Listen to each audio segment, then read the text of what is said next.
Bonsoir, messieurs et dames. Merci de nous rejoindre à ce JDS, au journal du dimanche au soir. Rendez-vous qui aborde l'actualité dans sa forme aussi diverse que variée. Et aujourd'hui, ce qui marque l'actualité, c'est ceci, la sortie du mouvement burkinabé uni pour la transformation sociale qui a appelé à la mobilisation pour un recadrage de la transition, une mise à plat de la charte et de l'ensemble des organes de la transition. Rosile Koulibaly, coordonnatrice du mouvement burkinabé uni pour la transformation plutôt sociale, ancien ministre des Affaires étrangères, sera sur ce plateau. Et puis, condition des déplacés internes. Nous irons sur les sites de PDI, personnes déplacées internes de Waïguia, plus précisément à Yuba 2 et ex-Ira. Les conditions de vie sont très difficiles. Nous nous intéressons à l'élan de solidarité lancé justement par True TV en collaboration avec le ministère de la Solidarité nationale et de l'Action humanitaire. Yermale Somé-Frédéric, directeur général de True TV, et Nicolas Cambou, directeur général du Fonds national de la solidarité et de la résilience sociale, seront nos invités sur ce sujet. Et enfin, le comité de pilotage de l'initiative pour la transparence dans les industries extractives ITIE qui a rendu public son rapport 2020. C'était mardi dernier. Le secteur extractif contribue au PIB, produit intérieur brut, à hauteur de 16% et représente 83% des recettes d'exploitation. Nous éplucherons justement ce rapport avec Barthélémy Ouedraogo, chef de département de la mise en œuvre de la norme ITIE. Et puis vous aurez aussi droit à votre traditionnelle rubrique sport avec Claude Romba et nous allons parler d'un sport pas assez connu. Donc restez fidèles au déroulé de ce JDS pour en savoir plus. La première des rubriques, c'est celle politique.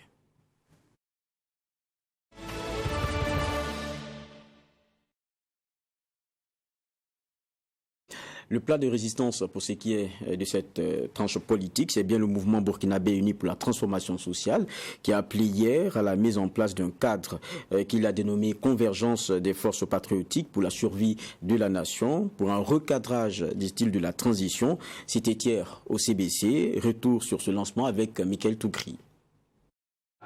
C'est un appel lancé par les membres du mouvement burkinabé uni pour la transformation sociale, but pour sauver le Burkina Faso face au péril terroriste. Plus de la moitié du territoire burkinabé est sous contrôle des groupes armés. C'est le constat amer fait par Rosile Koulibaly et ses camarades. Des milliers d'écoles fermées et plus de 2 millions de Burkinabés sont des déplacés internes. La situation est extrêmement grave selon la coordonnatrice de ce mouvement et pose même l'existence du Burkina Faso. Il faut agir au plus vite pour sauver la patrie, explique l'ancienne ministre des Affaires étrangères du président Roch-Marc Christian Kaboré.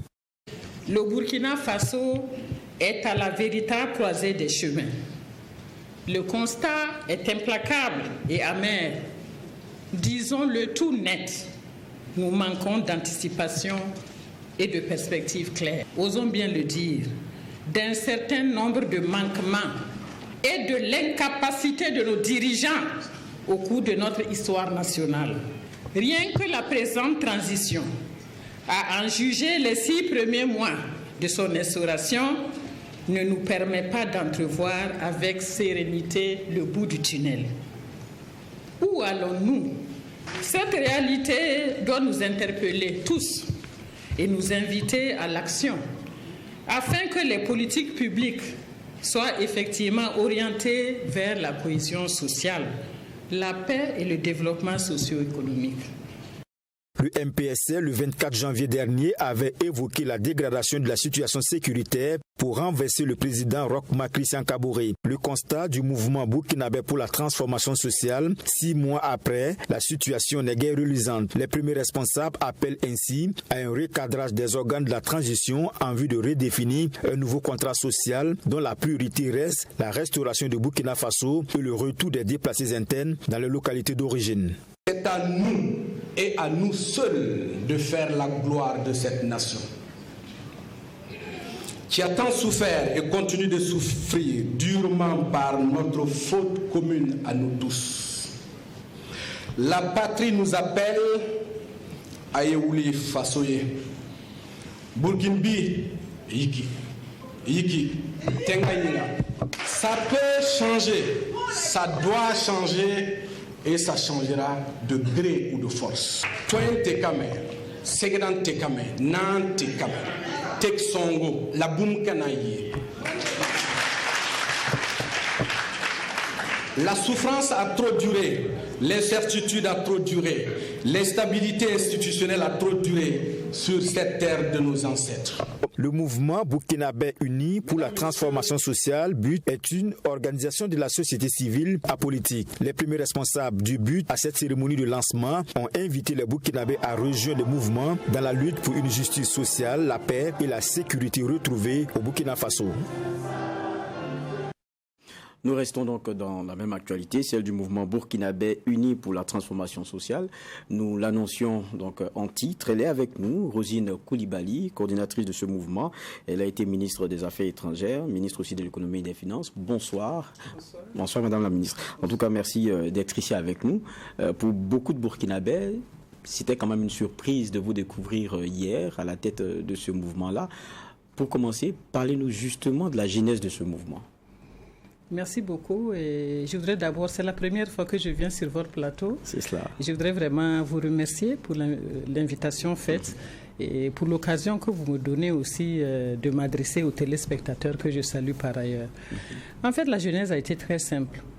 Et voilà que on voit le pays qui s'effondre petit à petit. On voit le pays qui s'enlise dans des crises multidimensionnelles.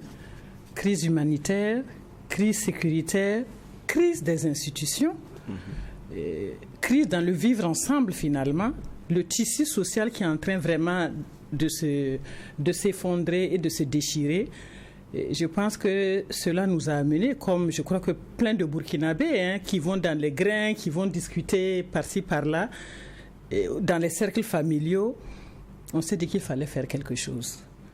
Il fallait faire quelque chose, et puis, mais exactement quoi? Et notre objectif, c'était d'avoir une plateforme d'échange, de partage d'idées, mais aussi de propositions et d'interpellations. Et nous avons pensé que c'était peut-être le moment de lancer le BUT. Voilà un peu la genèse. Donc, c'est venu de façon informelle et puis après, ça s'est structuré parce que nous n'avons pas voulu intervenir comme ça et prendre la parole vraiment dans un désordre, dans une confusion totale. On a voulu quand même avoir une reconnaissance officielle de notre association. Donc, on attendait que le récépissé soit là. Et donc, dès qu'on l'a eu, c'était le moment de partager aussi notre analyse de la situation. Vous parlez d'analyse. Justement, vous avez appelé à un recadrage de la transition. Comment est-ce que cela devrait se faire pour vous?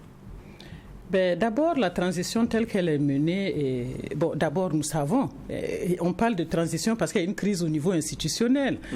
La situation aurait été normale, qu'on ne parlerait pas de transition. Mais il y a des exemples de transition. Moi qui suis là, j'ai travaillé dans des institutions où j'ai pu moi-même accompagner des transitions politiques. Et nous avons vu aussi des exemples d'autres continents, d'autres pays et tout ça. Mais ce qui se passe ici, excusez-moi l'expression, on a comme l'impression qu'on ne s'est pas inspiré de ce qui s'est passé ailleurs. Que la crise soit là, on prend acte. Nous n'allons pas continuer à pleurer et à nous plaindre. Mais quand la crise est là et que nous voyons que la situation vraiment se complique, le drame s'ajoute au drame, il est important qu'on puisse travailler ensemble. Comment on n'est pas capable de s'inspirer de ce qui s'est fait ailleurs pour travailler ensemble? Sans aller très loin, je ne vais pas parler de ma dernière position lorsque j'étais en Guinée-Bissau, je ne vous parlerai pas du Togo, du Burundi, etc. Mais il y a des plateformes qui se mettent en place, où vous avez les autorités de la transition. Je ne parle pas de légitimité ou pas. Moi, j'ai choisi mes batailles. Pour le moment, moi, ma bataille, c'est pas ça. Ma bataille, c'est de dire que tel que c'est mené, c'est pas bon et nous voulons que vraiment les choses soient redressées. Les autorités qui sont en place, qui tiennent compte donc des acteurs politiques majeurs, je dis bien majeurs, des organisations de la société civile vraiment crédibles, je dis bien crédibles, parce que hier, finalement, et vous serez d'accord avec moi, le diagnostic qu'on a posé, c'est que c'est une responsabilité collective. Finalement, tout le monde a démissionné. Donc les acteurs de la société civile, des personnes aux ressources, et on essaie d'avoir cette plateforme de dialogue, de discussion, que chacun vienne avec ses propositions sur les priorités de la transition, sur les réformes majeures pour que la transition soit bien conduite, sur le calendrier lui-même. Et maintenant, on parle de calendrier sans même le contenu. Je pense que cela est... Est-ce que le cadre électoral qui est là, est-ce qu'il est bon? Est-ce qu'il n'y a pas des réformes à envisager sur les partis politiques? Est-ce qu'il n'y a pas un certain nombre de travaux à faire au niveau peut-être de la Constitution? Est-ce qu'elle est bonne, elle n'est pas bonne? C'est des questions qu'il faut se poser. Je dis qu'il faut les poser. Il n'est pas dit qu'il faut les faire maintenant, mais c'est des questions qu'il faut se poser pour qu'il y ait un consensus politique. Parce qu'à la fin de la journée, ceux-là quand même qui vont se battre pour la gestion de la cité, ce sont les acteurs politiques. Mais ce n'est pas le cas. Pour le moment, on a l'impression que c'est du sommet au bas, ou bien je ne sais pas comment ça se passe. Mais en tout cas, pour le moment, nous n'avons pas l'impression qu'il y a encore un dialogue sur la transition. Et c'est un travail qui doit commencer maintenant. On a perdu déjà 6 mois. Et c'est vrai que vous parlez de ce qu'on devrait mettre dans cette transition, ce sur quoi on devrait aller, mais on a senti hier, dans ce que vous posiez comme diagnostic, dans ce que vous posiez comme regard sur la transition, qu'il y avait vraiment beaucoup à dire. Qu'est-ce que vous reprochez à la gouvernance d'Amiba aujourd'hui? Bon, merci d'abord. Comprenez quand même comment j'étais dans un gouvernement légitime. Ça, vous n'allez pas me le refuser.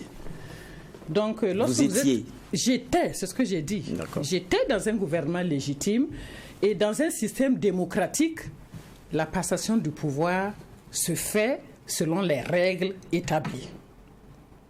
Un président doit être élu. Ce n'était pas le cas. Ça s'est passé. Et au motif que le président Kaboré et son gouvernement n'étaient pas à mesure de ramener la sécurité dans le pays. On a dit soit. Merci.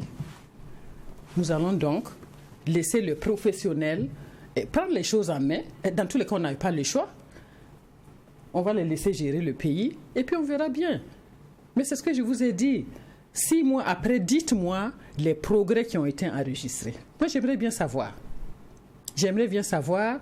Parce que la transition nous a parlé d'un certain nombre d'éléments, en fait, justificatifs du coup d'État. Il y avait la question de l'insécurité qui venait donc en première ligne. Il y avait la question, bien sûr, liée à cela, la question humanitaire. Ce n'était pas acceptable qu'on ait 2 millions de personnes qui sont là, etc. Donc, c'était des questions importantes. Bon, il y a un certain nombre, en entrefilé, il y avait même des questions de gouvernance. On dit soit. Mais à la fin de la journée, 6 mois après, on n'a pas vu vraiment de progrès significatif sur ces dossiers-là. Donc, la question, c'est de dire... Le progrès n'a pas été enregistré et le dialogue qui devait être mené pour mettre tout le monde autour de la table, pour apaiser la situation. On a l'impression que, en fait, l'environnement politique même n'est pas apaisé. À telle enseigne que nous nous rendons compte finalement que c'est les gouvernants d'hier contre ceux d'aujourd'hui, mais on va continuer cette bagarre quand? Pendant que le pays lui-même est en train de disparaître. C'est ça la question de fond. Vous dites, c'est vrai, le coup d'État est arrivé, soit. Mais pour certains, de vos profondeurs, je vais le dire comme ça, c'est que vous revenez poser un débat sur la solution, alors que vous avez été du problème pour avoir été ministre sous Roch Kaboré pendant quand même un bon bout de temps. Et pour beaucoup, si on en est aujourd'hui à cette situation, les dernières élections que nous avons eues dans ce Burkina-là, celles qui avaient pas les dernières, avant celles qui avaient consacré le président Roch Kaboré, ça s'est fait sur tous les territoires nationaux. Après lui, plus jamais. Donc, pour beaucoup, la situation s'est dégradée comme ça petit à petit sous Roch Kaboré. Et vous avez été son ministre, donc c'est difficile de comprendre que vous veniez en train de poser le débat de la solution, alors que pour beaucoup, vous avez fait partie du problème. Qu'est-ce que vous répondez? Je crois que cette manière de poser la question est simpliste. Elle est simpliste pourquoi? Elle est simpliste parce que lorsque Roch Kaboré a été élu d'abord en 2016, nous subissions pas d'attaques terroristes. Posons-nous la question de savoir qu'est-ce qui a changé miraculeusement dans ce pays pour que les attaques terroristes ne commencent qu'avec l'avènement du pouvoir de Roch Kaboré. Est-ce qu'on s'est posé cette question? Je ne pense pas qu'un chef d'État va être élu et téléguider les terroristes pour dire « venez déstabiliser mon pouvoir ». Je pense quand même qu'il faut savoir raison garder. Ça, c'est un. Deuxièmement, Roch Kaboré, d'ailleurs moi-même, nous n'étions pas au front. Mais ce que je dois dire aujourd'hui, et vous pouvez le vérifier, depuis que Roch Kaboré a été élu, c'est des sujets, le budget de la sécurité, c'était ligne rouge. lorsqu'on devait faire des arbitrages budgétaires, c'était de dire tous les secteurs, essayez de réduire vos budgets pour que nous puissions abonder les lignes du secteur de la défense et de la sécurité. Et c'est monté exponentiel. Les ressources ont été mises à la disposition des secteurs concernés. Iroc devait le faire, il a donné les orientations, les instructions, cela a été fait. Sinon, on n'est pas au résultat. Il a donné les moyens à ceux-là qui devaient faire, en tout cas, la lutte contre le terrorisme. Lui, il a une responsabilité politique, une responsabilité de moyens, mais les résultats incombent à ceux qu'il a commis à la tâche. Mais c'est les mêmes personnes, je crois, qui sont aujourd'hui. Bon, peut-être qu'il y a eu des changements. Par rapport donc à ma responsabilité, je pense que hier, j'ai dit que tout le monde est finalement responsable. Qu'est-ce que nous avons fait et qu'est-ce que nous avons manqué de faire? Et moi, je pense que j'ai joué ma partition au niveau qui était le mien, mais je reste comptable de la gestion parce que j'étais associé effectivement à la gestion du pouvoir avec Roch Kaboré. Quand on a écouté un peu les propositions d'hier, il y a la question de la charte qu'il faut revoir, il y a la mise à plat, vous le dites, des institutions. Comment vous voyez tout cela? On est déjà à 6 mois de transition. Comment est-ce que vous percevez ça? Comment est-ce que ça peut arriver? Comment est-ce qu'on peut organiser selon votre vision? Nous, d'abord, au niveau de notre association, nous sommes en train de mettre en place des communautés de pratique. Des communautés au niveau des différentes thématiques, différents sujets que nous pensons importants au niveau de notre association. Et nous avons des personnes ressources qui sont membres de l'association, qui se font accompagner d'autres personnes pour que nous puissions venir avec des propositions. Ça, c'est d'un. De deux, nous avons engagé, nous allons continuer à maintenir et à renforcer le dialogue avec les acteurs majeurs de la vie sociopolitique. Quelle est votre vision de la chose? Nous savons que techniquement, voilà comment ça se fait, mais s'il n'y a pas d'adhésion politique, ça ne pourra pas se faire. Il faut écouter les gens. On ne peut pas mener une transition sans écouter les gens. Je pense que c'est la moindre des choses. Moi-même, je me suis assise au Togo lorsque j'étais coordinatrice du système des Nations Unies, dans un forum qui était régulièrement présidé par le Premier ministre, les principaux partis d'opposition, moi-même en tant que représentant des partenaires qui accompagnaient le processus politique, puisque nous étions dans un groupe de 5 partenaires majeurs, dont moi j'étais en fait la coordinatrice au niveau d'ailleurs de ce processus, mais nous participions aux discussions. Lorsque les partis politiques n'étaient pas satisfaits du processus, ils venaient à moi, j'appelais le Premier ministre, ou bien je disais au président lui-même, fort, il y a telle chose, je pense qu'il faut que nous recadrions pour que nous puissions avancer. C'est comme ça qu'il faut faire lorsqu'on veut apaiser la situation et avancer. Mais on n'est pas dans ça. Nous pensons que peut-être que la transition n'a pas pensé qu'il y avait d'autres manières de le faire. Mais vous ne pouvez pas mener une transition politique en vous enfermant dans des bureaux, en prenant juste des textes pour dire c'est voilà le chemin. Je pense que ça ne va pas marcher. Mais nous venons de façon constructive pour faire effectivement des suggestions. C'est vrai que dans votre démarche, dans l'appel, vous avez ciblé tout le monde, les partis politiques, les OSC, vous dites assez indépendantes et crédibles.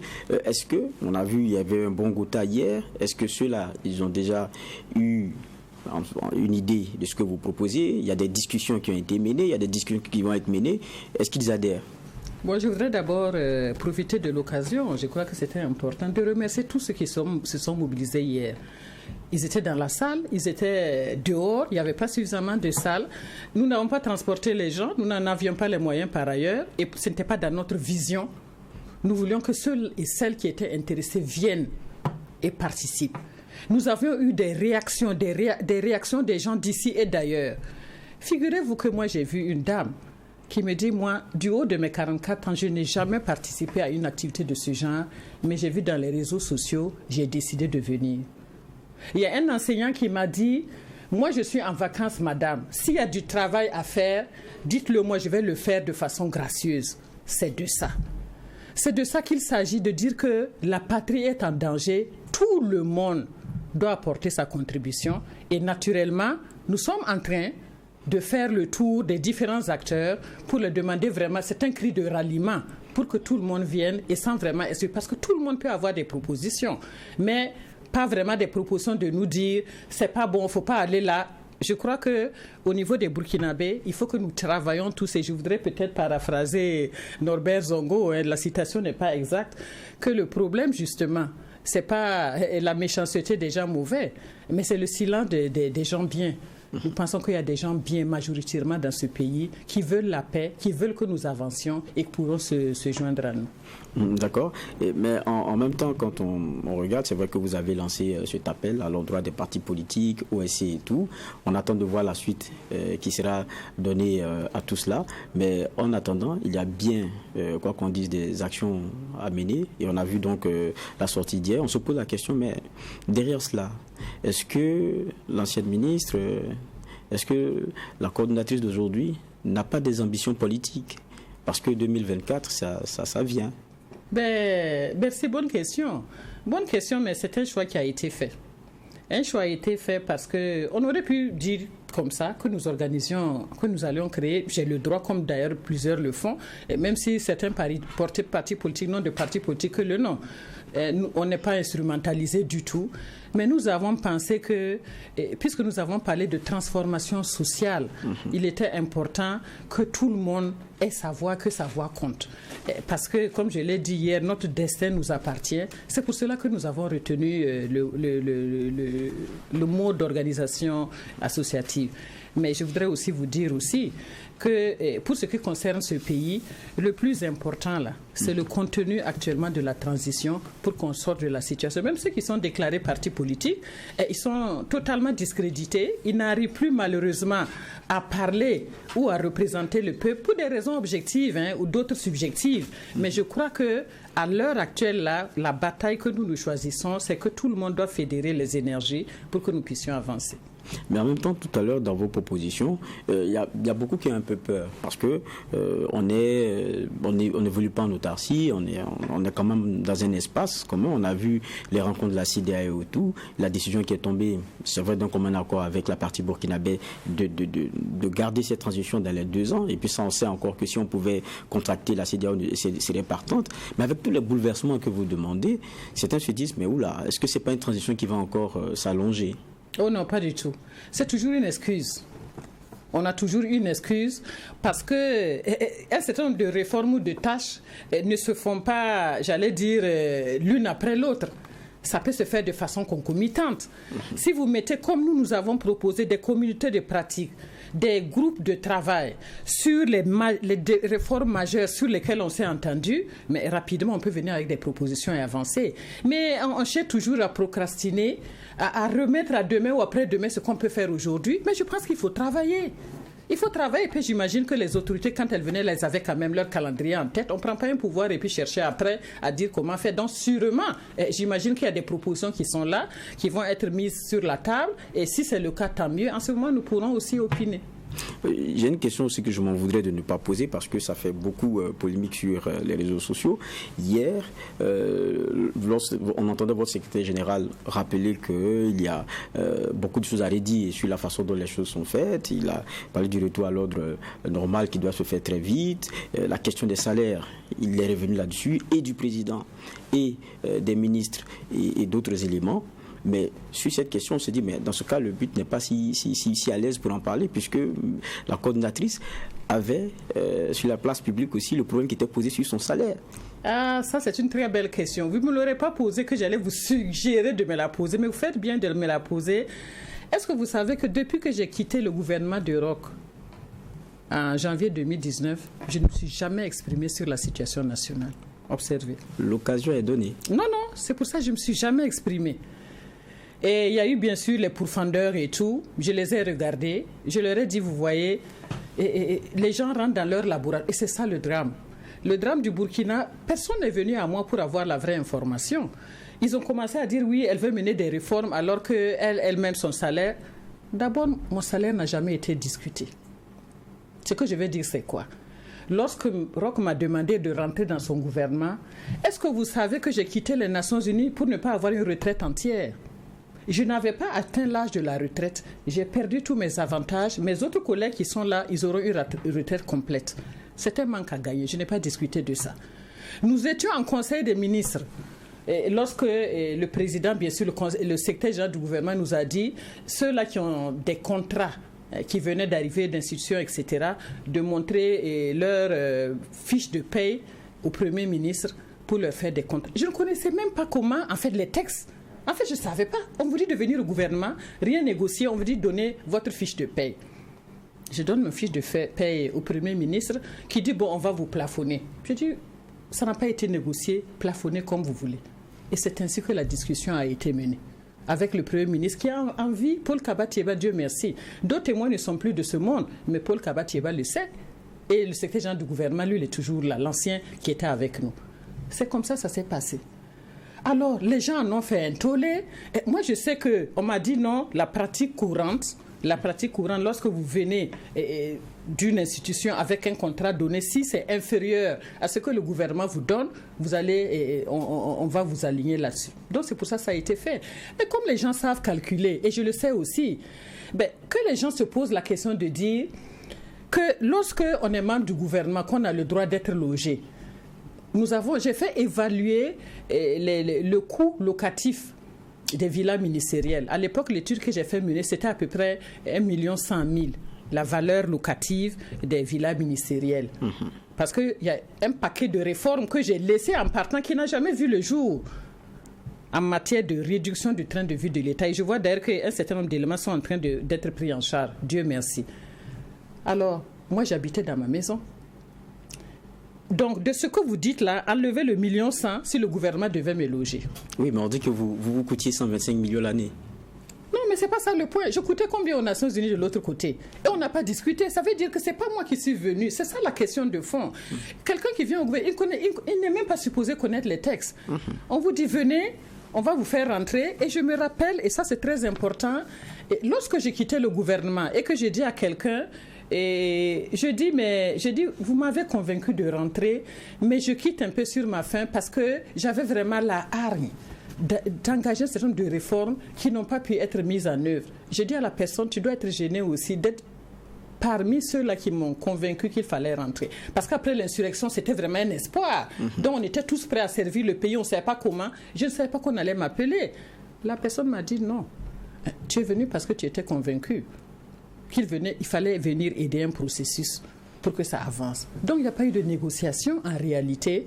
On nous a dit, donnez votre bulletin de paie. Le Premier ministre m'a dit, on va vous plafonner. J'ai dit, bon, villa ministérielle, qui a besoin de villa ministérielle? Nous avons posé. J'ai dit, non, je rends grâce à Dieu, je peux habiter chez moi et laisser d'autres collègues prendre les villas ministérielles. Donc, vous voyez, je trouve que c'est des calculs trop mesquins et des petits esprits.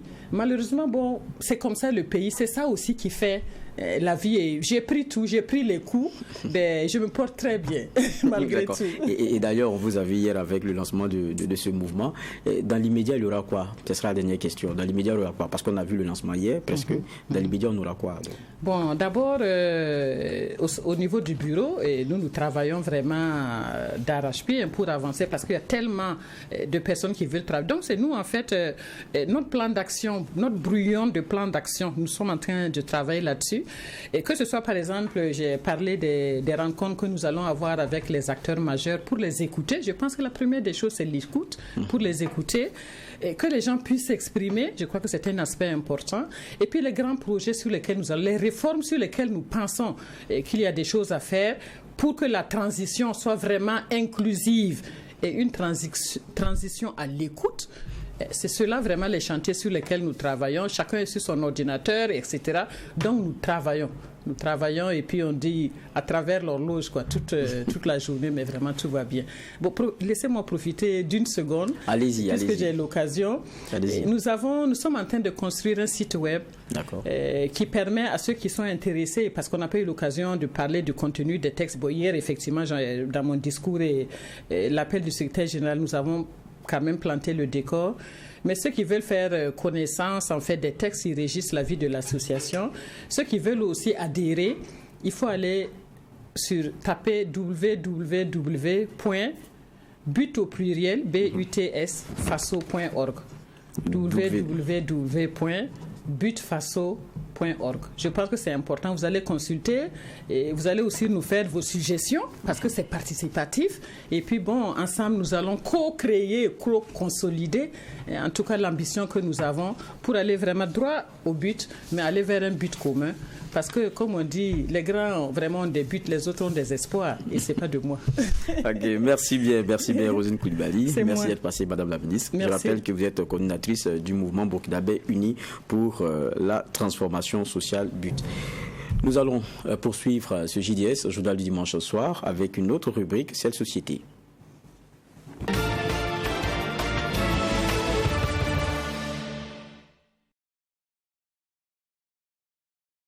Un autre sujet que nous avons aussi annoncé en titre, c'est la question de la condition des déplacés internes. Nous nous sommes rendus sur le site de PDI, personnes déplacées internes de Waïguya, plus précisément à Yuba 2 et ex-Ira. Les conditions de vie de ces déplacés sont assez difficiles, en témoigne l'élément que nous allons vous présenter. Et ce, avant de revenir sur une initiative, celle de True TV en partenariat avec le ministère de la Solidarité nationale et de l'Action humanitaire. On suit le reportage et on revient pour des discussions. Waïguya, chef-lieu de la région du Nord, nous sommes sur le site des déplacés internes Yuba 2, à quelques 7 km de la ville. À quelques jets de pierre, on a le site Yuba 1. Sur cet espace, des tentes à perte de vue. Nous sommes dans un autre monde, celui de ceux qui ont subi les affres du terrorisme. Ici, contrairement à la ville, l'ambiance est tout autre. C'est le calme. Pas de vrombissement d'engins, pas de musique. Seuls les cris d'enfants viennent rompre le silence, donner signe de vie dans un calme inhabituel pour le citadin. Pourtant, c'est le plus grand site de déplacés internes de la région. Il a accueilli ses premiers pensionnaires le 27 décembre 2021. À ce jour, ce sont environ 9000 personnes qui sont installées à Yuba 2. Ce sont pour la plupart des populations des villages de la province du Lorum. Kadizeta Nakanabo est l'une des pensionnaires de ce site. Visiblement réticente devant notre caméra, nous réussissons à lui arracher un sourire pour décrisper l'atmosphère et la langue se délie. Nous pouvons dire qu'il y a un peu d'amélioration, mais les inquiétudes demeurent. Nous entendons toujours des coups de feu de temps en temps et il y a toujours la peur.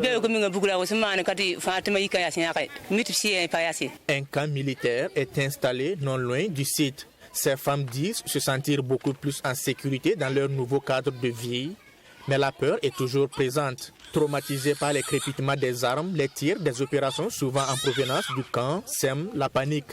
Ces personnes qui ont fui leur village, abandonnant tout, bénéficient de l'accompagnement de l'État et de ses partenaires. Logement, toilettes, eau, il y a certes le minimum, mais la grande équation jusqu'ici difficile à résoudre est celle alimentaire.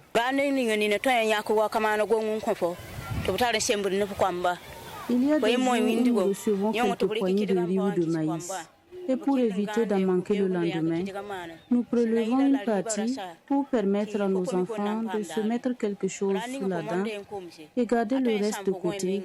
Car dans ces situations, il est difficile de savoir quel jour nous pourrons encore recevoir à manger. Il est 17h. Les marmites censées être sous le feu attendent toujours quelques grains de riz ou de farine. Chaque ménage ou famille se débrouille pour avoir de quoi se mettre sous la dent. C'est le plus grand souci de ces femmes, avoir quelque chose à donner à leurs enfants. Le maître mot reste solidarité. Alizeta Rwamba, cette vieille, est contrainte de mendier pour avoir de quoi cuisiner. Je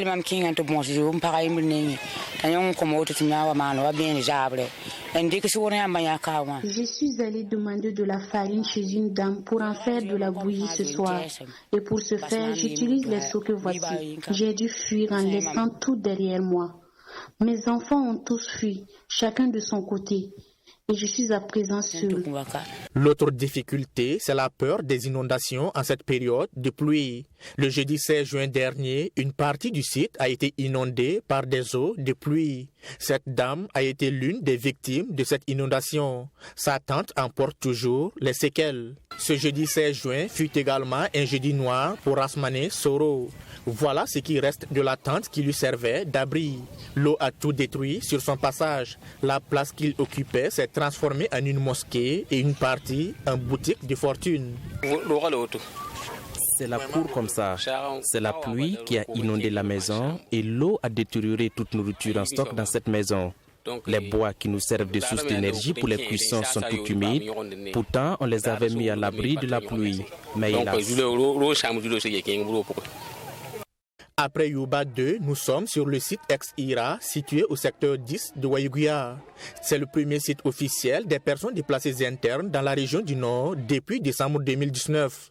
Ils ont été installés dans ce centre de formation mécanique auto construit depuis l'époque coloniale. Un centre rétrocédé à la mairie. Les pensionnaires sont également pour la plupart des populations du Lorum.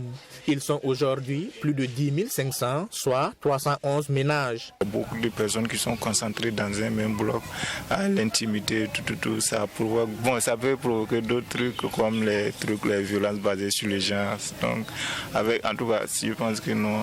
C'est une des difficultés majeures aussi. Situé un peu plus en ville, ce site semble un peu plus animé comparativement à Yuba 2. Mais le quotidien de ces personnes déplacées internes reste le même.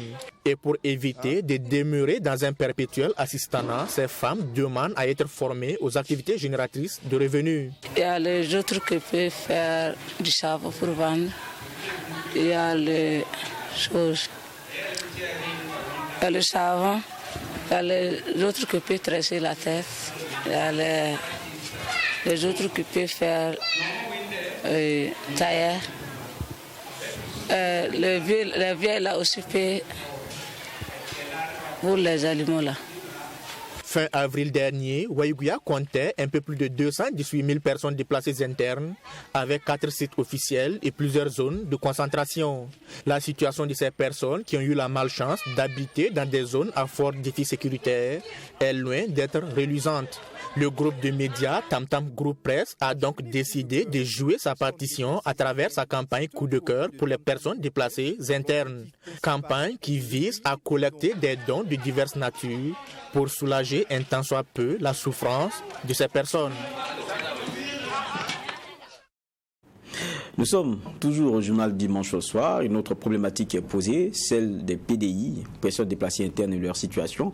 Et puis, une campagne qui a été lancée par True TV et le ministère qui est en charge de ces questions-là pour donner du baume au cœur aux déplacés internes, comme on en a vu tout à l'heure, puisque la situation elle est plus que difficile. Nous recevons donc sur ce plateau Yelmalé Somé Frédéric. Il est le directeur général de True TV WattFM, des 2 TGP, on va dire. Bonsoir. Bonsoir, monsieur Barra. C'est un plaisir de vous recevoir. C'est pas habituel de vous avoir. Oui, c'est vrai, on va dire.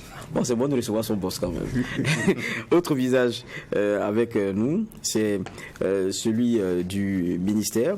On a, je vais me retrouver dans mes papiers, monsieur Nicolas Kambou, directeur général du Fonds national de la solidarité et de la résilience sociale. Bonsoir. Bonsoir. Qui nous accompagne sur ce projet. Je vais d'abord venir vers, on va dire, ceux qui le portent en premier, c'est True TV. C'est vrai que c'est en partenariat avec le ministère. Comment vient l'idée? Pourquoi l'idée? Lorsqu'on sait que nos médias, pour la plupart, on est beaucoup plus dans la critique habituelle, dans dire ce qui ne va pas. C'est vrai.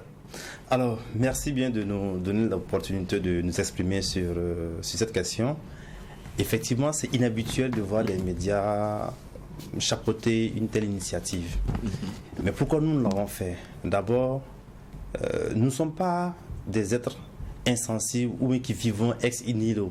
Non, nous sommes dans la société, nous faisons partie de la société et nous sommes partis du constat. C'est vrai que nous critiquons tous les matins, je pense que ici, avec vos téléspectateurs, vos auditeurs au tribunal de l'actualité, vous en parlez pendant toute une heure, pendant 5 jours dans la semaine.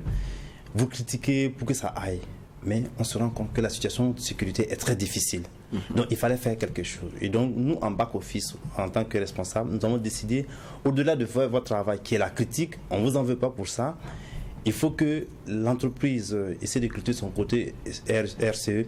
Et donc on a décidé de faire autrement en apportant un tant soit peu du sourire aux personnes déplacées internes qui sont aujourd'hui estimées, je passe sous le contrôle du ministère de la Solidarité nationale et de l'action humanitaire, à 2 millions. Et donc comment on fait pour ces 2 millions de populations? Donc c'est là que l'idée est venue au niveau avec le promoteur, de faire une campagne multimédia pour recueillir des dons en espèces et en nature au profit des personnes déplacées internes. Et donc nous avons une campagne que nous avons démarrée Et je pense que le 6 août, nous donnons rendez-vous à toute la population, à toutes les âmes sensibles, de venir et de poser le geste. Qui avec, ça peut être un vieux vêtement, ça peut être des chaussures, ça peut être des plats. Vous avez vu tout à l'heure dans le reportage la femme qui allait mendier de la farine. C'est vraiment triste quand on voit ces images-là. On ne peut pas rester insensible. Ça fait froid dans le dos, Et je pense que on se doit d'être unis et d'être solidaires pour ces personnes déplacées internes. Et donc voici un peu comment ce qui a justifié notre action en tant qu'entreprise pour cette campagne au profit des PDI. D'accord, je me retourne vers le directeur général du Fonds national de la solidarité et de la résilience sociale. On va dire vous êtes le bras technique derrière, parce que nous on a l'idée pour que les Burkinabés viennent avec cette campagne qu'on a menée, des vidéos qui sont diffusées dans la plupart des chaînes de télé. Mais concrètement, qu'est-ce qui est mis en place pour que ceux à qui cela parle puissent voir le don fait et tout? Merci bien pour cette opportunité que vous nous donnez. En réalité, dès l'entame, il faut bien que je remercie un peu Tri TV, c'est-à-dire Tam Tam Group Press, pour avoir effectivement voulu développer le côté responsabilité sociale de l'entreprise, en ce sens que il y a que l'entreprise dans son fonctionnement devrait prendre en compte aussi le bien-être social du peuple burkinabé. Et ici, il s'agit d'une question de la prise en charge des personnes déplacées internes. Alors, il faut dire que cette question, aujourd'hui, comme vous l'avez déjà dit dès l'entame, il ne faut pas simplement en pleurer, mais il faut agir. Il faut agir sur le terrain de façon concrète, de sorte à ce qu'il y ait bien sûr cette solidarité agissante, voilà, qui puisse porter ses fruits à travers des dons, que ce soit en vivre, en non-vivre et en espèces.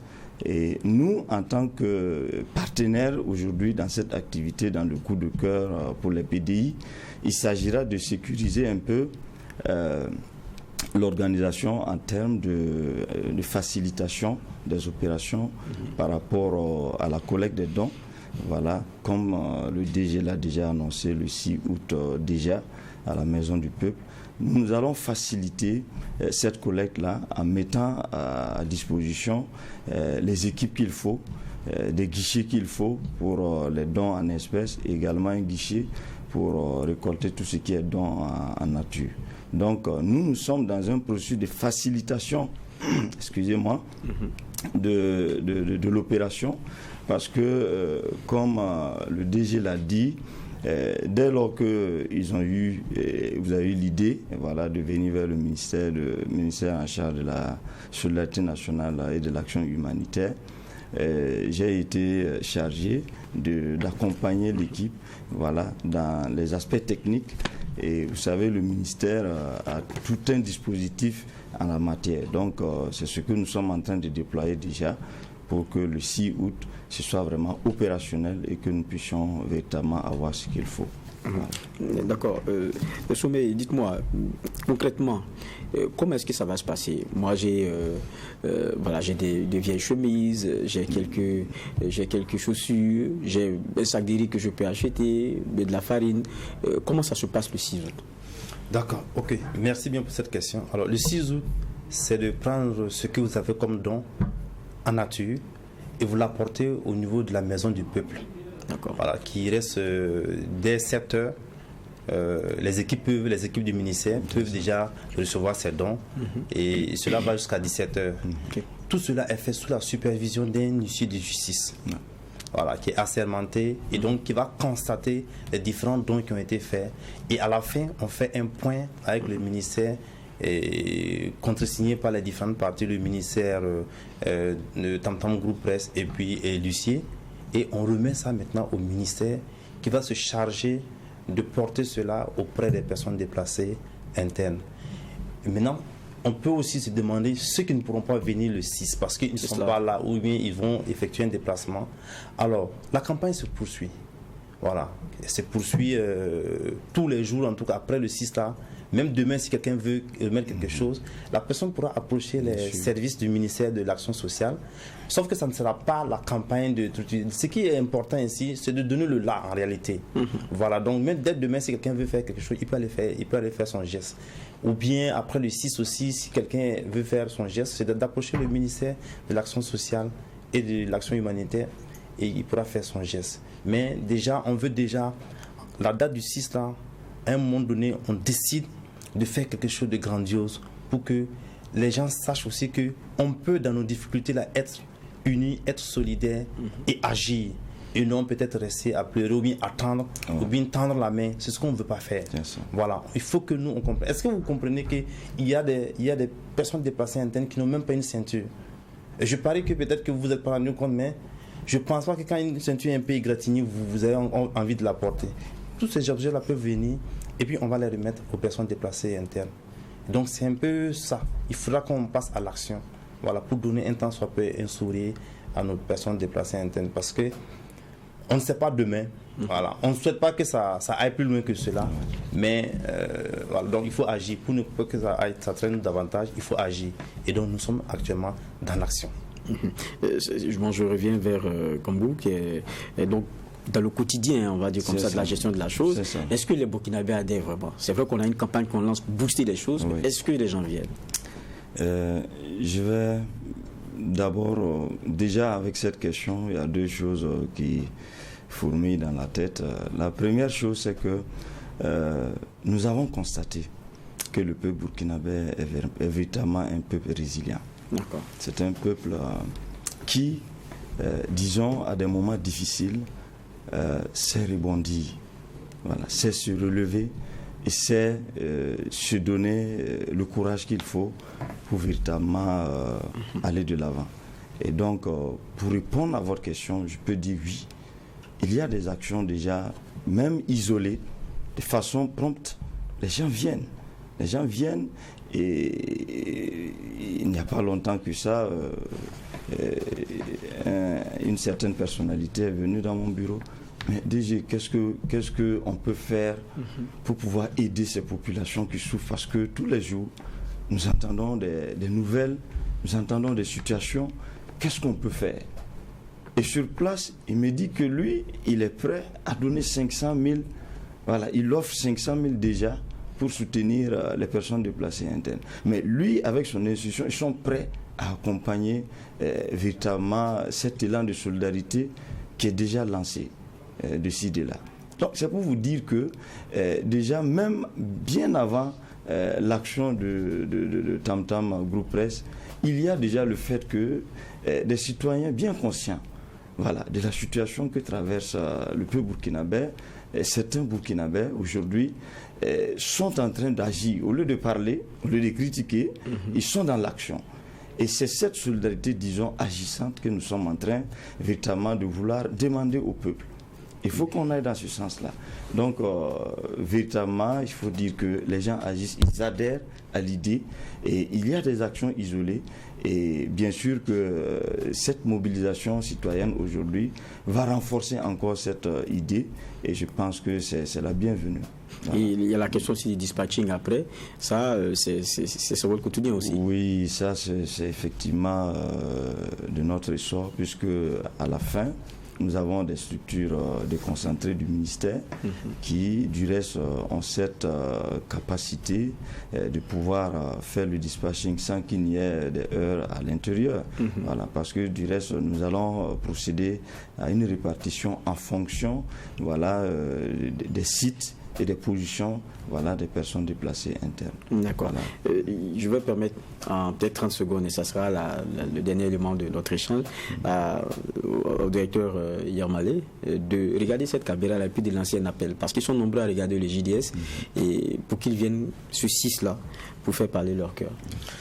Alors, moi je voudrais paraphraser cet auteur qui dit que nul n'est assez riche pour se passer de l'aide, et nul n'est assez pauvre pour ne donner de l'aide aux autres.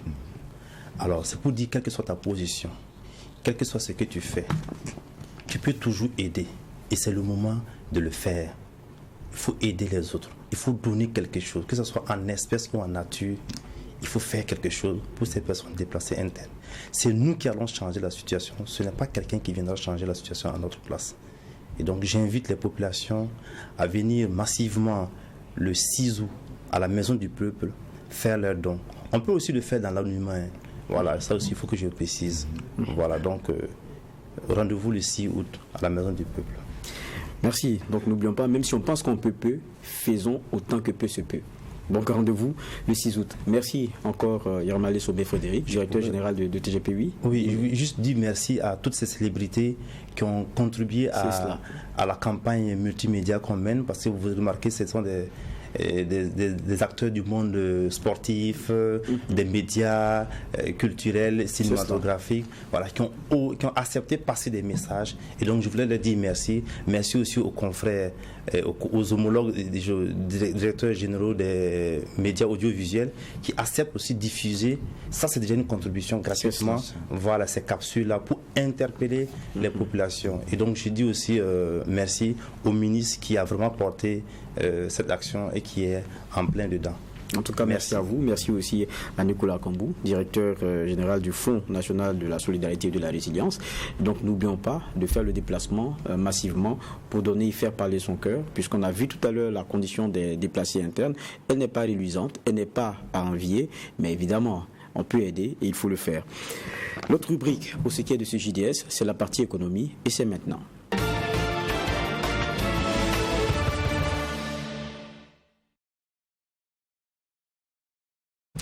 Le comité de pilotage de l'initiative pour la transparence dans les industries extractives au Burkina, ITIE-BF, a rendu public son rapport public 2020. C'était mardi 26 juillet à Ouagadougou. On retient que les 17 mines en exploitation au pays des hommes intègres ont rapporté au budget de l'État 291,70 milliards de francs CFA, représentant donc 16% du PIB, entendez produit intérieur brut, et 80% des recettes d'exportation. Nous revenons sur ce point avant de l'éplucher. Selon les résultats du 12e rapport ITIE 2020, Initiative pour la transparence dans les industries extractives, les revenus nets générés par le secteur extractif est estimé à 291 milliards de francs CFA contre 160 milliards de francs en 2019, soit une augmentation de 82%. Aussi, la quantité d'or produite en 2020 est de 62 tonnes contre 50 en 2019. L'on note donc une augmentation de la production de 24%. Des chiffres qui, selon le président de la Chambre des mines du Burkina, révèlent l'importance du secteur minier pour l'économie burkinabé. Comme vous venez de le voir, les chiffres de 2020 disent qu'on a 16% du PIB de notre économie qui est porté par 17 entreprises minières. C'est ça le principal chiffre. Et 83% des recettes d'exportation viennent de ce secteur-là. Ça vous montre le poids de ce secteur. Dans le même temps aussi, ça nous montre que l'impériosité de maintenir ce secteur-là en vie et surtout de garder la capacité de production. Vous avez vu dans les chiffres que 50% des recettes que le secteur génère à l'État, c'est basé sur les royalties. Donc qui dit royalties, ça veut dire la production. Donc si la production baisse, ça va impacter aussi cela. Il ressort également de ce rapport que la contribution du secteur minier aux recettes de l'État est de 237 milliards de francs CFA en 2020 contre 143 milliards en 2019. En plus, 45 milliards de francs CFA vont directement au Fonds minier de développement local. Pour Adama Soro, le seul bémol à relever est le manque de diversification de l'économie burkinabé, puisque dépendante du secteur minier. Donc c'est en cela aussi qu'il faut saluer le nouveau texte sur le contenu local. Donc ça va nous donner un levier d'irrigation majeur au niveau, comme on appelle, aval de notre économie. Donc ça, c'était plutôt un défi. Je ne vois pas ça comme un risque, c'est un défi. Et enfin, l'autre point, on l'a vu que l'orpaillage, c'est à peine 0,27 tonnes contre les 62 tonnes du secteur minier industriel. Ça montre le défi encore de travailler davantage à ce que l'orpaillage puisse irriguer davantage l'économie au niveau national. Les trois plus grandes entreprises contributrices aux revenus budgétaires du secteur minier sont respectivement Isakan, Oundé Gold, Operation et Semafo Burkina Faso. Au niveau du zinc, la production connaît une baisse de 27%. 152 440 tonnes de zinc ont été produites en 2020 contre 211 244 en 2019. Pour ce qui est des autres substances, 10 000 tonnes d'argent ont été produites en 2020. Au niveau des carrières, la production est estimée à 1 221 223 mètres cubes.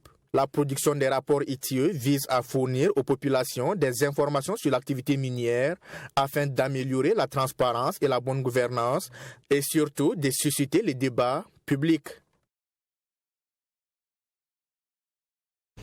Nous voilà donc de plein pied dans la partie économie de ce JDS et je reçois, comme il est de coutume, David Nana dans cette rubrique. Bonsoir David. Bonsoir Geoffroy. C'est un plaisir de vous avoir ici avec plaisir nous. Partagé. Bonsoir aux téléspectateurs. Voilà. Et on a planté le décor tout à l'heure avec ce rapport ITIE qui est donc produit et publié. Donc cette semaine, on y a eu droit et on va l'éplucher comme nous le disions déjà en titre. Et nous sommes avec Barthélemy Ouetraogo. Il est le chef de département de mise en œuvre de la norme ITIE. Bonsoir, merci d'être avec nous. Bonsoir. C'est un plaisir de vous recevoir. On a vu les chiffres qui ont été partagés tout à l'heure. David, je vous laisse notre invité. Peut-être que si vous le permettez, Geoffroy, on va peut-être commencer par faire de plus amples connaissances avec l'initiative. C'est une initiative qui existe depuis 2003. Comment est-ce qu'on pourrait présenter cette initiative, ses objectifs et puis également ses aspirations? Merci. Et merci bien de nous recevoir sur votre plateau pour présenter le rapport ITIE et également présenter l'initiative. Alors, l'ITIE, c'est l'initiative pour la transparence dans les industries extractives. Et il faut dire que c'est une initiative qui est partie d'un constat que les ressources naturelles dans nos pays en développement sont très souvent cause de conflits, de corruption et autres. Alors, pour pouvoir juguler ce constat-là, à Johannesburg, l'ancien Premier ministre Tony Blair a fait passer le message comme quoi il était bon de créer en tout cas un cadre pour organiser cette gouvernance autour du secteur extractif. Et à l'issue de cela, c'était en 2002 et en 2003, l'initiative a été véritablement lancée avec notamment la mise en place des principes et des critères de l'ITIE. Donc cette initiative-là vise véritablement à améliorer la gestion du secteur extractif. Voilà. Quand vous menez vos études, vous faites sortir un rapport. J'imagine que vous avez délimité votre champ d'action. Quel est le périmètre dans lequel l'ITIE fonctionne par rapport à ces rapports? Je veux dire, quels sont les flux en fait qui concernent ce rapport-là? Alors, merci bien. Je vois que vous rentrez de plein pied dans le rapport. Alors, il faut dire que, effectivement, pour aller à l'élaboration du rapport ITIE, il y a ce que nous appelons un rapport de cadrage, qui signifie qu'il faut, en tout cas, bien rechercher ces informations-là qu'il faut mettre dans le rapport. Et comme on ne peut pas tout mettre, on décide pour faire ce que nous appelons la conciliation, la comparaison. Pour faire cela, nous décidons de choisir un périmètre. Et ce périmètre-là, il y a un certain nombre d'éléments qui sont à l'intérieur, dont les flux. Les flux, ça veut dire les impôts et taxes qu'on doit mettre pour la conciliation. Je précise que je parle de conciliation parce que le rapport fait sortir tout ce qu'il y a comme paiement. Mais pour ce qu'on fait comme rapprochement, donc comme comparaison, c'est un certain niveau, un certain nombre d'entreprises et de paiements qu'on utilise. Voilà. Alors pour les flux, c'est l'ensemble des flux qui sont prévus dans le code minier que nous utilisons. Il y a environ 53 flux. Et il y a aussi, d'abord, il faut dire que c'est le secteur des mines et des carrières pour le Burkina, parce que nous n'avons pas encore d'hydrocarbures. L'autre côté, c'est les entités que nous arrêtons. Pour les sociétés minières, par exemple, pour le rapport ITIE 2020, nous avons décidé de retenir, selon que le comité de pilotage de l'ITIE au Burkina Faso a décidé de retenir toutes les sociétés minières privées qui ont payé un montant d'au moins 800 millions. Et pour les entités publiques, les sociétés d'État, elles ont été choisies sans seuil. C'est-à-dire que dès que tu es une société d'État, on te prend en compte dans le secteur pour pouvoir mieux te suivre. Donc, globalement, nous avons eu pour les entités et pour les sociétés 17, plus la société d'exploitation des phosphates, qui est notre seule société d'ailleurs dans le secteur. Et au niveau des entités publiques, nous en avons eu environ 16. Voilà, dont bien sûr les 3 régies que vous connaissez, la douane, les impôts et le trésor. C'est vrai que lorsqu'on parle de ces rapports-là, il y a que vous voulez répondre à une certaine opacité, la dissiper. Alors que on sait que les informations, ou bien certaines informations, si elles ne vous sont pas partagées, ça sera très difficile. Est-ce que vous y avez accès? Parce qu'il y a obligation. Est-ce qu'il y a déjà même obligation pour la part de ces sociétés-là à vous donner un certain nombre d'éléments? Alors merci, et je pense que c'est une question qui est assez récurrente. Je dois dire, qu'en ce qui concerne les informations prises en compte dans le rapport ITIE, on ne les prend pas comme ça. Ok. Si vous regardez dans le rapport, dans la démarche qui est déclinée, et aussi dans la partie assurance de la qualité des informations, vous verrez que il y a obligation qui est faite d'accompagner ces informations-là d'un ensemble de preuves.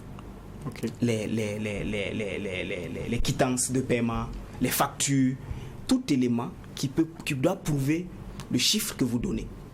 Ça, c'est le premier aspect que je voudrais relever. Le second aspect, c'est que au niveau des sociétés, il n'y a vraiment pas de réticence. Okay. Il n'y a pas de réticence et nous donne vraiment, je dirais de façon très aisée, les informations. Donc, entre nous, en tout cas au niveau de l'ITIE, et dans l'élaboration du rapport ITIE, nous n'avons aucun souci avec les différents acteurs, y compris ces sociétés minières-là. D'accord. On n'a pas assez de temps pour pouvoir rester dans les questions de compréhension du mode de fonctionnement, mais c'est très intéressant. Le rapport, quand on le lit, on voit qu'il y a beaucoup de résultats, des petits détails qu'on ne s'imaginait même pas qu'on retrouve dans ce rapport, très digeste d'ailleurs. D'ailleurs, bravo pour le travail, il y a une certaine clarté. Mais ce que je veux dire de façon générale, qu'est-ce qu'on peut retenir de ce rapport? Qu'est-ce qui se dégage comme grande ligne? Alors, ce qui se dégage comme grande ligne dans le rapport ITIE 2020, je précise que pour le rapport ITIE 2020, et c'est l'effort que nous tentons de faire régulièrement, c'est que quand même on veut à chaque fois apporter une certaine innovation, ou en tout cas aller regarder dans des points qu'on pense opaques. Et pour le rapport ITIE 2020, nous avons pris en compte les sous-traitants miniers, et vous allez voir dans le rapport, effectivement, ils ont payé environ un peu plus de 55 milliards qui apparaît, et ça c'est un fait majeur, c'est très intéressant pour ce rapport. En termes de grandes lignes, je dirais que lorsqu'on a fait la comparaison entre les informations que le gouvernement a dit recevoir des entreprises et ce que les entreprises ont dit avoir transmis comme revenu à l'administration, nous avons eu un écart de 0,81%. Ça veut dire que l'écart est faible. Okay. Voilà, il est faible, et quand il est faible, ça veut dire que quand même les deux n'ont pas menti. C'est-à-dire qu'il y a quand même certaines concordances entre les chiffres qu'ils ont donnés. Et ça, c'est de la qualité. Ça veut dire que dans le secteur extractif burkinabé, on a en tout cas en termes de revenus une certaine clarté dans les revenus qui sont payés dans ce secteur-là. C'est ce que ça traduit. Donc, on peut déjà dire dans les grandes lignes que ce rapport-là, en tout cas, traduit une certaine qualité, en tout cas dans les paiements qu'il y a dans le secteur extractif. Il y a aussi ce rapport-là qui fait sortir le mode global, en tout cas de gestion du secteur extractif. Quand vous le lisez, il prend en compte tous les aspects du secteur extractif et qui sont contenus dans ce que nous appelons la chaîne des valeurs du secteur extractif, qui part de l'octroi du titre minier jusqu'à l'impact que ces ressources-là et ces actions-là ont sur les populations. Et le rapport fait sortir tous ces éléments, d'où véritablement le mot que vous sortez, où je suis vraiment d'avis avec vous, où c'est vraiment une mine d'informations qui mérite véritablement d'être exploitée par les différents acteurs et aussi par les populations. Et justement, je ne sais pas si ça exprime le gap dont vous parliez. On nous fait remarquer que les revenus générés, selon les régies de recettes de l'État, s'élèvent à 297,7 milliards de francs CFA, alors que les revenus encaissés par le Trésor, c'est 237 milliards. On nage comme un genre de gap. Ça s'explique? Oui, ça s'explique, mais je voudrais mettre un point parce que j'ai constaté qu'effectivement dans les différentes publications il y a un terme qui est souvent omis. Chez nous on utilise le terme de net. Net, ok. Net. Le revenu net généré par le secteur extractif. Ah oui, parce que c'est différent. C'est différent. Là on a revenu net, généré, c'est différent. Net, parce que le rapport, comme je vous dis, veut véritablement être crédible et impartial. C'est d'ailleurs pour ça qu'il est élaboré, parce que nous appelons un administrateur indépendant qui ne peut pas être influencé par les acteurs de l'ITIE au Burkina. Voilà. Donc, pour la différence, le revenu net que vous avez vu, on a retranché ce que nous appelons les crédits TVA, puisque c'est des flux, qu'on dit les flux, il y a les paiements que les entreprises font vers l'État, mais aussi l'État paye aussi les entreprises en ce qui concerne les crédits TVA. Et quand nous on fait le gap et la différence, ce qui reste c'est le net. Et c'est ce que vous relevez. Et après ce net, c'est pas tout ce qui est payé, puisqu'on retrace tout ce que ces sociétés minières payent à des entités publiques. Ils ne payent pas tout au trésor, et aux impôts ou à la douane. Ils payent aussi, par exemple, au niveau du BUMIGEB pour certaines activités. Au niveau de l'Agence nationale des évaluations environnementales, il y a des paiements qui sont faits. Donc, ces paiements, tous ces autres paiements-là ne partent pas forcément dans la caisse de l'État. Donc, ce que vous voyez, les 237 milliards, c'est la part, il y a une part directement qui est reprise dans le budget de l'État, mais il y a cette part-là aussi qui reste. C'est une société d'État, elle arrive à avoir, il y a des fonds propres qui sont à leur niveau également. Donc, c'est ça qui fait la différence. Dans les 237, la différence est tout simplement le fait que tous les revenus ne repartent pas forcément dans la caisse de l'État, mais certaines entités qui reçoivent aussi ont besoin de ces recettes-là dans leur fonctionnement. Une dernière question, peut-être sur les recommandations, une dernière question. D'accord, alors donc comme dernière question, beaucoup de recommandations également sont sorties dans ce rapport. Vous faites des recommandations vis-à-vis du décideur, mais aussi des entreprises. Parmi ces recommandations, il y a le fait que vous dites il faut que l'ITIE travaille à ce que les recommandations soient vite prises en compte. Est-ce que vous avez un moyen de faire en sorte que les recommandations soient vite prises en compte? Merci, ça c'est l'aspect fondamental du rapport ITIE, puisque, in fine, il faut améliorer les processus. C'est cela. Il faut que, aussi bien au niveau des entités publiques, au niveau des sociétés minières, le processus interne de transparence soit développé pour qu'à la fin, même sans le rapport ITIE, on puisse avoir des informations crédibles, en tout cas pour nos populations. Alors, est-ce que l'ITIE a les moyens? D'abord, lorsque ces recommandations ressortent, ils sont notifiés aux différentes entités pour leur demander de les prendre en charge. Le travail qu'on a à faire, c'est d'abord faire prendre conscience à l'entité de l'importance, en tout cas, de cette recommandation-là pour la structure elle-même. Et nous faisons un rapport de suivi de ces recommandations et régulièrement, nous attirons leur attention pour pouvoir mettre en œuvre. Mais généralement, il faut dire qu'ils sont vraiment d'accord avec ces recommandations parce qu'ils savent qu'en mettant en œuvre cette recommandation-là, ça pourra véritablement renforcer leur processus. Ce rapport aussi dit d'accélérer parce que nous sommes en année de validation, ça veut dire en année de préparation de la validation. Le Burkina sera évalué en janvier 2023. Et il faut déjà préparer cela. Alors, pour que l'évaluation réussisse, naturellement, il faut qu'il n'y ait pas de problème. S'il y a une recommandation, ça veut dire qu'il y a un problème. Donc, il faut travailler à corriger ce problème-là pour que lorsque nous serons au niveau de l'évaluation, nous puissions véritablement réussir cette évaluation-là. D'où le fait qu'il faut accélérer. Et je pense que les entités aussi comprennent l'enjeu pour le Burkina parce que c'est des évaluations qui comptent beaucoup dans la crédibilité même de notre pays. Mais justement, parce que lui, il est venu à un point des recommandations. Les recommandations majeures aujourd'hui, c'est lesquelles? Déjà, il y a vraiment la maîtrise de l'information au niveau du cadastre minier, qui est un aspect majeur pour nous. Il faut véritablement qu'un travail de fond soit fait à ce niveau-là, pour qu'on ait en tout cas des informations qui satisfassent à la norme ITIE. Il y a également les écarts qui ont été observés au niveau de la production et au niveau des exportations, où il faut travailler en tout cas à pouvoir réduire ces écarts-là. Il y a également le fonds pour la lutte contre les produits chimiques prohibés, et qui est un fonds qui n'est pas totalement opérationnalisé. Et dans le rapport, il est ressorti qu'il faut travailler en tout cas à pouvoir opérationnaliser ce fonds-là. Il y a aussi le fonds sur la réhabilitation et les fermetures des mines, qui aussi, où il y a en tout cas un travail d'audit, de diagnostic qui doit être fait pour pouvoir en tout cas améliorer l'impact de ce fonds-là sur la réhabilitation de l'environnement dégradé par les sociétés minières. Voici les quelques-unes des grandes recommandations qui ressortent dans ce rapport ITIE-là. Merci bien M. Barthélemy Ouedraogo. Merci d'être passé. Je rappelle que vous êtes le chef du département de mise en œuvre de la norme ITIE. Et je sais qu'on vous aura encore ici, puisqu'on sait que le Burkina Faso, ce qu'on exporte en premier, c'est bien les produits de ce secteur-là. Et donc on va revenir éplucher encore dans d'autres détails sur le rapport ô combien intéressant. Merci aussi à David Nana. Merci beaucoup Geoffroy, et je m'en voudrais de quitter votre plateau sans pour autant joindre ma voix à celle de notre directeur général qui était là tout à l'heure, notamment pour cet appel du CIU, qui est un appel à la solidarité, à laisser parler son cœur. Donc profitez de l'occasion, invitez tous les téléspectateurs à s'y rendre le 6 août. On sera tous ensemble pour faire un geste d'amour à l'endroit de nos frères déplacés internes. Bien retenu. La dernière des rubriques, c'est celle sport, et c'est maintenant.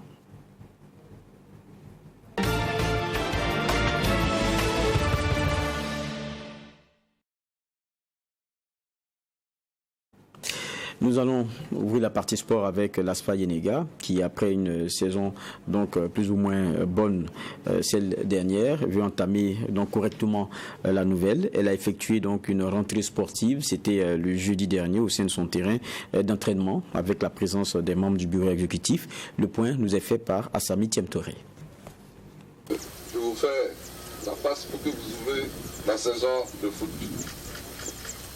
À 6 semaines du début de la nouvelle saison, l'ASFA Yenega ménage sa monture pour être en forme pour ce nouveau départ.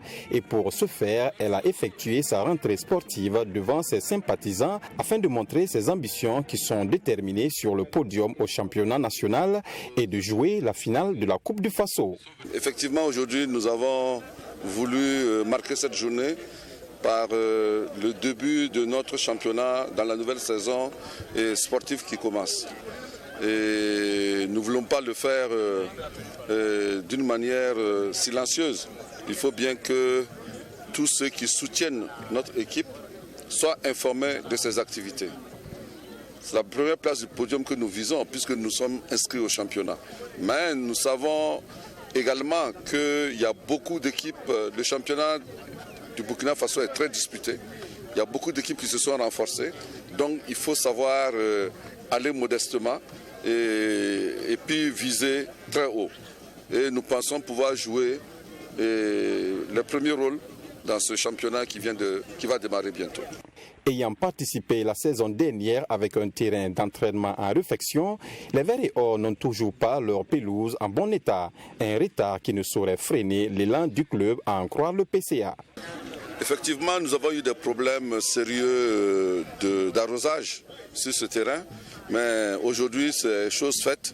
Le forage qui est là a été réhabilité et nous avons commencé à réhabiliter le terrain, mais nous allons commencer nos entraînements au stade municipal et je pense que dès le mois de septembre, et quand vous allez revenir ici, vous allez voir un terrain, et, comme disait mon ami, de l'or sur le gazon.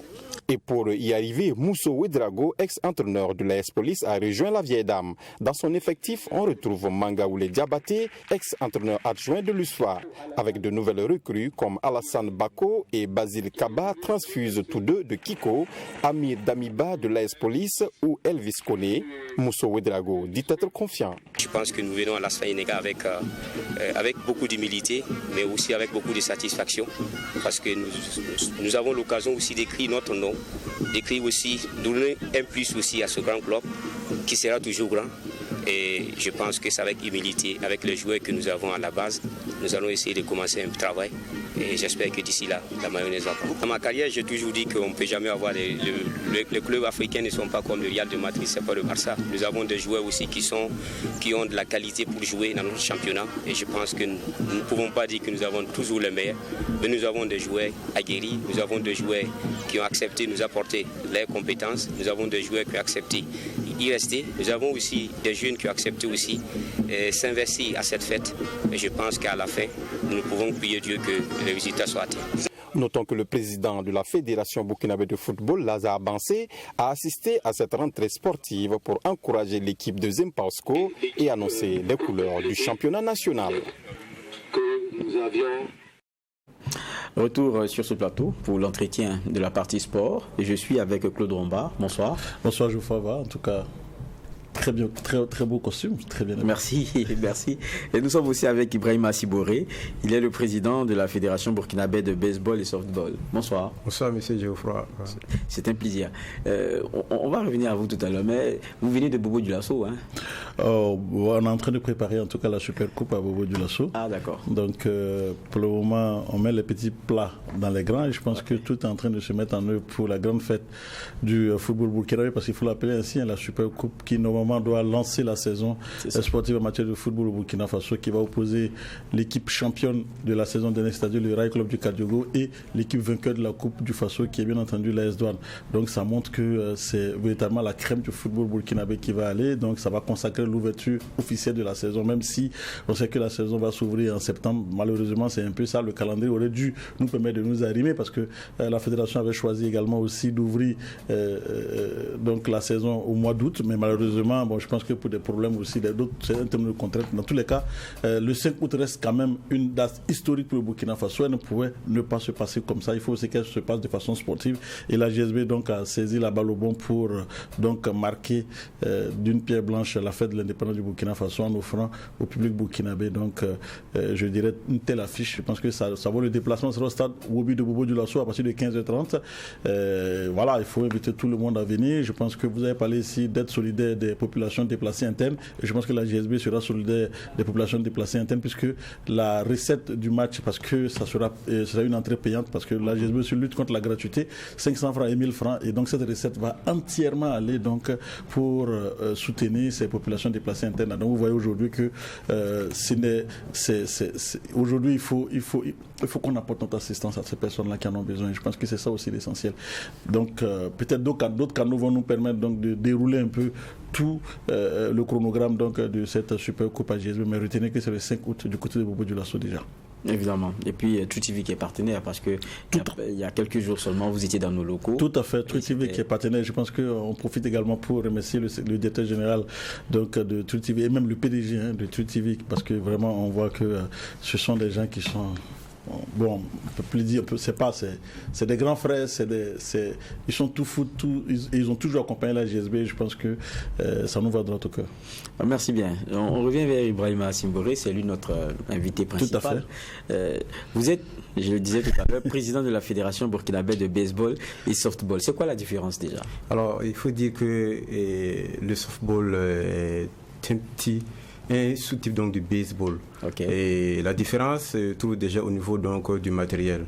La balle de softball est plus grosse que celle donc du baseball. Et les gants également, parce qu'il faut un gant beaucoup plus large pour le softball. Et celui donc du baseball est plus petit. Également au niveau donc du jeu, au niveau sur le terrain même, et ça ne se joue pas de la même manière. Les lancers sont différents. Et le baseball, un lancer donc de baseball peut aller à plus de 150 km/h. D'accord. Et le softball, ça ne peut pas être le cas, parce que la différence... La balle est un peu plus lourde. Voilà, et ça passe par le bas, le lancer. Okay. Voilà. Alors que le baseball, c'est direct. Donc c'est un peu ça la différence. D'accord. Moi je croyais que softball là c'est pour les femmes et baseball c'est pour les hommes. Non, c'est pas le cas. Non, c'était juste pour rire, je pense. Mais c'est juste pour rire, quoi. Parce que dans la tête de façon populaire, on a eu l'impression que softball c'est parce que c'est soft. Mais en réalité, c'est ce que vous avez dit. Il faut dire que c'est quand même. Je me demande, un Siboré, Ibrahima, il se retrouve comment dans cette affaire de baseball? Alors, il faut dire que la passion a commencé depuis 2007. J'ai été même joueur pendant une année. D'accord. Et après, j'ai été coopté donc dans le bureau exécutif de la fédération en 2008, où j'ai occupé le poste de secrétaire général adjoint. Et sous la présidence de M. Ndiaye Ibrahim, qui fut le premier président de la fédération d'ailleurs. Et c'est 8 ans que j'ai fait avec lui. Et après, je suis passé à vice-président sous donc, la présidence de M. Serge Chao, et depuis 2020 j'occupe donc le poste de président. D'accord. Mais c'est pas si connu ici, hein. Il faut faire beaucoup de travail encore pour que les gens adhèrent. D'ailleurs, en matière d'équipement, parce qu'on regarde comme on le voit en image, ça doit pas être accessible. Tout à fait, je suis d'accord avec vous, et c'est l'un des objectifs donc de notre mandat. Et c'est travailler sur la visibilité donc de la discipline. Et nous sommes en train donc de multiplier des activités. Et chaque activité que l'on mène, on joue beaucoup plus sur la visibilité, en intégrant les journalistes sportifs, en passant des messages, en animant nos canaux de communication, que sont notre site web et puis la page Facebook. Nous avons également des partenaires vraiment qui jouent pour nous. On prend Ringo qui est vraiment une plateforme de communication qui quand même dit que ça va au niveau de la communication sur les réseaux sociaux au Burkina. Et c'est comme ça que nous arrivons à faire connaître donc la discipline. Et sur le plan matériel, il faut le dire, c'est pas facile, c'est très cher, c'est très onéreux. Mais on a la chance également d'avoir l'ambassade du Japon et la coopération, l'agence donc de coopération internationale, la JICA, qui est de nos côtés. On a également des joueurs qui évoluent donc au niveau donc du Japon et ils nous aident également. Des joueurs burkinabés? Des joueurs burkinabés. Ok. Ah bon, on a des internationaux? Exactement, des internationaux. Des professionnels, je veux dire. Des professionnels, oui. On a Lassina Sanfo qui est depuis 2006-2007. Et il est capitaine de son club, il a été plusieurs fois champion avec son club. Il a été titré au Japon. D'accord. Il a été titré meilleur joueur, plusieurs reprises, donc meilleur sportif également. Et pour un joueur de baseball au Japon, oui, il faut le dire, hein, et ça fait notre honneur. On a également Amidou Kafando qui vient de rejoindre un club au Japon, Brurach. Il est actuellement stagiaire pour une durée de 3 mois. Et à l'issue de son stage, il sera sanctionné par un test de recrutement pour intégrer l'équipe professionnelle. Wow. Ah, donc ça veut dire qu'on a des valeurs. On a des valeurs, donc mais actuellement ici ça se joue, non? Ça se joue. Il y a un championnat et tout. Il y a combien d'équipes Oui, et il faut dire qu'on vient même de terminer notre championnat national, et qui s'est soldé par la victoire donc du club de Gouné, qui s'est suicidé à lui-même. Gouné qui reste quand même la locomotive du baseball. Tout à fait. Donc chaque année, nous organisons, nous tenons nos championnats nationaux, championnat national de lycée et collège, championnat national senior, et nous avons aussi la coupe interligue pour softball, et parce qu'il faut aussi associer les filles. On a des filles aussi qui jouent, on maximise beaucoup plus sur le softball à leur niveau. Et nous venons aussi de participer à une compétition internationale en Tanzanie, mais où nous avons atteint quand même la phase donc, des quarts de finale. Et ça, c'est le baseball 5. L'équipe nationale. L'équipe nationale, ça c'est le baseball 5. Alors, comment on appelle votre équipe nationale? C'est les étalons aussi? Oui, c'est les étalons. Pour le moment, on n'a pas trouvé de nom assez spécial pour eux.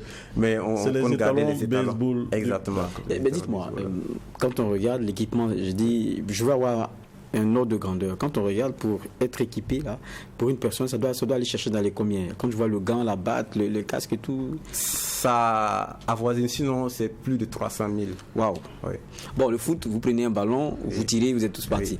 Alors c'est un peu plus difficile. Mais justement, vous me disiez avant qu'on commence que vous êtes en train de construire un terrain. Exactement. Alors il faut dire que depuis le 14 mars dernier, on a eu à signer une convention avec l'ambassade du Japon qui est prête à nous financer à hauteur donc de 78 636 € pour donc la réalisation donc d'une infrastructure. Il faut chercher. Hein. Alors c'est plus de 50 millions, 51 millions, plus de 51 millions voilà, pour la réalisation donc d'une infrastructure sportive. Alors c'est un complexe sportif. Oui, c'est un complexe sportif qui va avoir non seulement un terrain de baseball, un terrain de rugby, mais aussi un terrain de football. Alors nous avons voulu intégrer les deux disciplines parce qu'on s'est dit il faut être solidaire, par exemple à la fédération du rugby qui souffre aussi des mêmes problèmes que nous, c'est un problème de terrain. Alors pour jouer un match ou une compétition de baseball, il faut forcément demander, faire et c'est va et vient pour pouvoir bénéficier d'un terrain. Parce que c'est pas facile. C'est des terrains qui sont pour la plupart du temps occupés par les footballeurs. Et puis bon, la matière aussi, tout à l'heure. Mais quand même, un terrain de baseball, c'est pas compliqué aussi, quoi. C'est assez compliqué parce que déjà, la balle, elle est solide et lorsqu'elle s'échappe du terrain, ça peut aussi créer des dommages. Ah, okay. Voilà. Et ça demande aussi quand même un cadre assez spacieux pour pouvoir jouer un baseball quand même. Ça se joue sur le gazon, hein? Ça peut se jouer sur le gazon, c'est pas obligatoire, mais le mieux c'est sur le gazon. Et si c'est pas sur le gazon, ça doit être une terre, je vais dire... terre battue. Voilà, une terre battue pour éviter les blessures. Parce qu'il y a des glissades, il y a souvent des actions qui ne sont pas du tout faciles à réaliser sur n'importe quel terrain. Mais est-ce que, je veux dire, le baseball, c'est quoi ça a trait à beaucoup de physique, c'est plus l'habilité ou les deux? Et il y a beaucoup l'habilité, il faut l'adresse, parce que déjà, il faut arriver à attraper une petite balle dans un gant. C'est une petite balle qui va souvent à vive allure. Et il faut aussi lancer. Le lancer, ça demande un peu aussi de la force, mais ça demande de la technique. Parce que souvent, les lanceurs, bon lanceur, il lance la balle change donc de trajectoire avant donc d'atteindre donc le gars. C'est assez technique. C'est aussi bien technique que physique. D'accord. On vous a vu également, on sait que vous l'aviez dit, ils sont aussi solidaires des déplacés internes. Exactement. Nous sommes sur le point donc de réaliser une activité, je dirais, beaucoup plus sociale que sportive, parce que ce qui est mis au devant, c'est la solidarité. Le 13 août, nous serons à Kaya pour une journée donc de solidarité aux personnes déplacées internes. Et cette activité se réalisera grâce à l'accompagnement de la JICA, l'agence donc de coopération internationale pour voilà, exactement, qui nous accompagne, qui a décidé donc de nous accompagner donc pour la réalisation donc de cette activité. C'est quoi, vous allez jouer contre eux ou c'est quoi? Oui, alors on va constituer une équipe avec les personnes déplacées internes et une équipe donc on va jouer le baseball 5, qui est une nouvelle discipline, une discipline qui est en plein essor, et on va intégrer donc les personnes déplacées internes. Il y a un club là-bas et on va jouer. Il y a un club là-bas? Exactement. Au sein de ces déplacés? Non, j'ai dit à Kaya. À Kaya, ok. Voilà, et on est en train d'intégrer donc les personnes déplacées internes.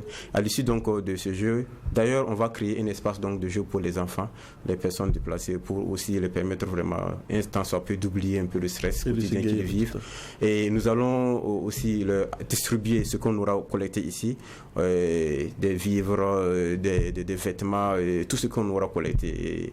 Et pour ce faire, nous avons lancé un appel donc sur nos canaux de communication, et pour toute personne désirant donc apporter vraiment sa pierre contribution pour la réussite donc de cette activité. Pour revenir à la pratique de votre sport, est-ce que, parce que tout à l'heure vous nous disiez que il y a des élèves dont vous permettez les confrontations et tout, on sait que pour ce qui est de ces sports-là, de main ou autres, qui sont pas forcément aussi populaires que le football, la bonne niche, c'est au moins d'intégrer les écoles. Est-ce qu'avec le baseball, on parvient à le faire? Oui, et chaque année, on organise, on tient le championnat national des lycées et collèges. Et c'est un championnat qui regroupe plus d'une dizaine de lycées et collèges, et aussi bien à Ouagadougou que dans les autres provinces.